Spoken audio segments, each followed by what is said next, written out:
নমস্কার, সুপর্ণার পাকশালাতে আপনাদের সকলকে স্বাগত। আজ চলে এসেছি সম্পূর্ণ নিরামিষ একটি ক্যাপসি পনিরের রেসিপি নিয়ে। যে কোনো নিরামিষ দিনে আমরা বা আপনারা সহজেই কিন্তু এটা তৈরি করে নিতে পারি। গরম ভাতের সাথে তো ভালো লাগবেই, এছাড়া লুচি, রুটি, পরোটা, ফ্রাইড রাইস বা পোলাওয়ের সাথেও কিন্তু রেসিপিটা খুব ভালো লাগে। আসুন দেখে নেওয়া যাক আমার আজকের রেসিপিটি। ক্যাপসি পনিরের জন্য আমি পনিরগুলোকে এভাবে চৌকো করে কেটে নিয়েছি আর কিছুটা লবণ মাখিয়ে আমি সাইডে রেখে দিলাম। এরপরে বাটিটাতে চারমগজ আর কয়েকটা কাজু বাদাম নিয়ে ভিজিয়ে রেখে দেব। কিছুক্ষণ ভিজিয়ে রেখে আমি এটাকে মিক্সিতে বেটে নেব। এরপরে কড়াইতে আমি এখানে সাদা তেল ব্যবহার করেছি, আপনারা চাইলে সর্ষের তেলও ব্যবহার করতে পারেন। এবারে আমি পনিরগুলোকে ভালো করে ভেজে নেব। কড়াইটা বেশ গরম হয়ে গেছিল, তবে আপনারা কিন্তু লো ফ্লেমে পনিরগুলোকে ভালো করে ভেজে নেবেন, এতে পনিরগুলো ভালোভাবে ভাজা হয়। এবারে আমি খানিকটা নাড়াচাড়া করে পনিরগুলোকে ভেজে তুলে নেব। বন্ধুরা, আপনারা যদি কেউ আমার চ্যানেলে নতুন হয়ে থাকেন তবে চ্যানেলটিকে সাবস্ক্রাইব করে নেওয়ার অনুরোধ রইল। পাশে থাকা বেল আইকনটি অবশ্যই প্রেস করে দেবেন, কারণ আমি চ্যানেলে যখনই নতুন কোনো ভিডিও বা রেসিপি শেয়ার করব আপনাদের সাথে, আপনাদের কাছে খুব তাড়াতাড়ি সেগুলো কিন্তু পৌঁছে যাবে। পনিরগুলোকে আমি খুব ভালো করে ভেজে তুলে নিলাম।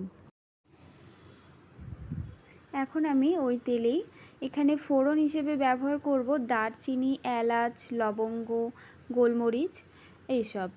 এখানে আমি এই ফোড়নটা আগে দিয়ে কয়েকটা শুকনো লঙ্কা দিয়ে দিলাম আর দিয়ে দেব সামান্য একটু জিরে। আপনারা চাইলে স্কিপ করতে পারেন। এরপরে আমি এখানে একটা মশলার মিশ্রণ তৈরি করব, হলুদ, লঙ্কার গুঁড়ো এবং জিরের গুঁড়ো দিয়ে। এবারে মিশ্রণটাকে আমি ফোড়ন দেওয়া তেলে দিয়ে দিলাম, খানিকক্ষণ কষিয়ে নেব। তারপরে এখানে দিয়ে দিলাম আমি আদা জিরে বাটা আর আগে থেকে ভিজিয়ে রাখা চারমগজ আর কাজু বাটাটাকেও এখানে অ্যাড করে দিলাম। বেশ ভালো করে মশলাটাকে নাড়াচাড়া করে অনেকক্ষণ কষিয়ে নেব। এরপরে আমি এখানে পরিমাণ মতন লবণ দিয়ে দিলাম, তারপরে আবারও নাড়াচাড়া করে নিলাম। এরপরে কেটে রাখা ক্যাপসিকামগুলো আমি এখানে দিয়ে দিলাম। আবারও আমি বেশ ভালো করে নাড়াচাড়া করে মশলাটাকে কষাবো। তারপরে আমি পনিরগুলোকে দিয়ে দেব। এবারে পনির, ক্যাপসিকাম সবগুলোকেই বেশ ভালো করে কষিয়ে নেব। এখন আমি এখানে অ্যাড করে দেব উষ্ণ গরম জল।